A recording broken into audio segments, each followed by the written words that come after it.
Okay, let's dive right in.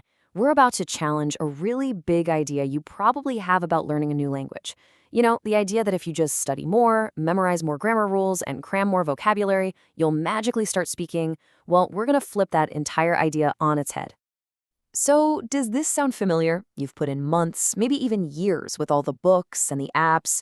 You can read it pretty well. You can understand it when you hear it, but the moment it's your turn to speak, you just freeze. You're searching for the words, translating everything in your head, and it just feels slow and awkward. If that's you, I promise you are not alone. This is the number one frustration for language learners everywhere. But what if the problem isn't you? What if the problem has always been the method? This one sentence right here reframes the entire goal. See, we've all been treating language like it's a math problem to be known when we should have been treating it like a sport to be trained. And that simple shift is what we're going to unpack right now. So first, let's just completely tear down this great fluency myth. This idea that just knowing about a language is going to somehow make you a fluent speaker. I mean, it sounds logical, right? But it's actually fundamentally wrong. Think about it like this.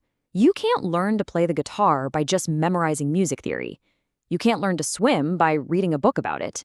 At some point, you've got to actually pick up the guitar or jump in the pool. Well, speaking a language is exactly the same. It's a motor skill.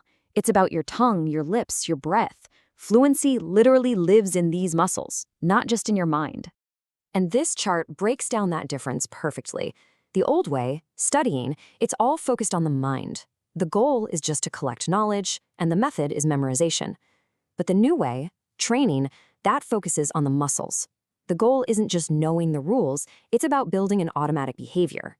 And how do you do that? Through repetition. And that's the key takeaway here.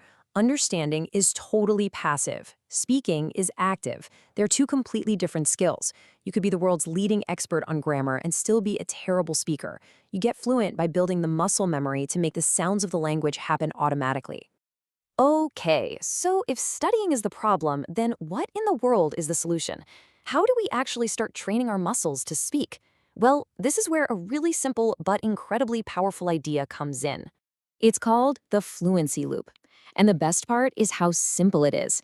This is not some complicated system you have to learn. It's just a direct, repeatable cycle that does one thing and one thing only. It trains your mouth to say what your brain is thinking without that frustrating delay. It's all about building that physical bridge between a thought and your speech. So why does this actually work when just staring at flashcards fails? Because the loop is built on the same principle as any other kind of physical training. You know, think about a basketball player shooting free throws.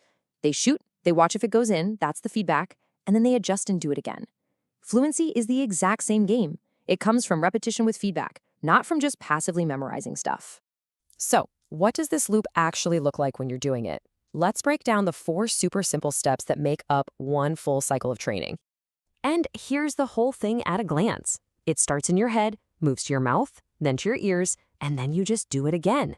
Think it, say it, listen, repeat. That's it. Now, every step is important, but steps 2 and 3, that's where the real magic happens. Let's really zero in on step 2, say it out loud.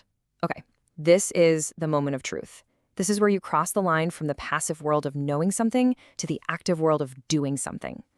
And it doesn't count if you just think it or kind of whisper it. You have to physically make the sound. This is the one non-negotiable rule of the whole system. You can read, you can listen, you can study all day long, but if your mouth isn't actually moving and forming the words, you are not training for fluency. You're just collecting facts. The real training only starts when you start speaking. But just making noise isn't enough, right? And that brings us to the really crucial feedback part in step 3. Listen to yourself. After you say the sentence, you have to actually pay attention to what you just said. Did it sound right? Was the rhythm a little weird? Did you trip over a word?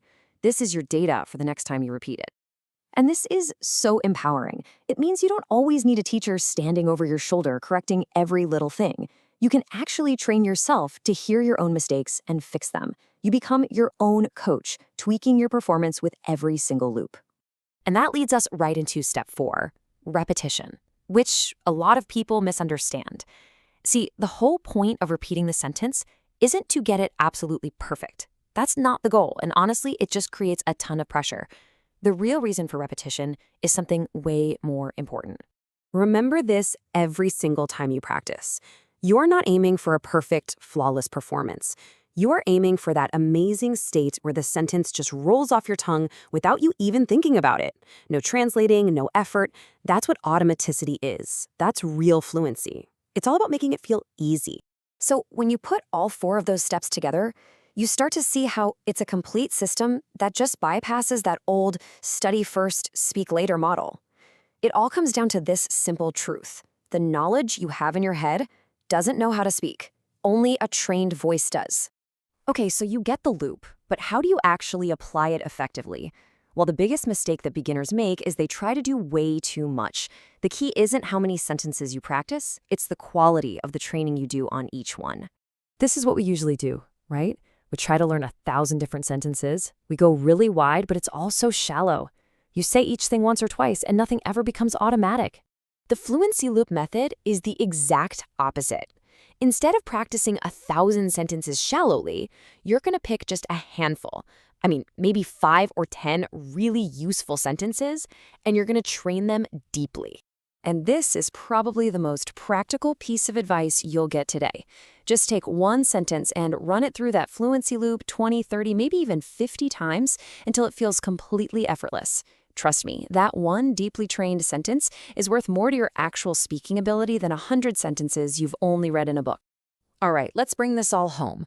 We've established that studying is great for filling your head with knowledge, but it's training that actually builds the physical skill of speaking. And the fluency loop, well, that's how you do it. So, the takeaway from all of this is just this one simple shift in your mindset. Maybe put the grammar book down for a little while. Pick one sentence, just one, that's useful to you, and start your first loop. Think it, say it out loud, listen to yourself, and repeat. Stop studying for fluency and start training for it.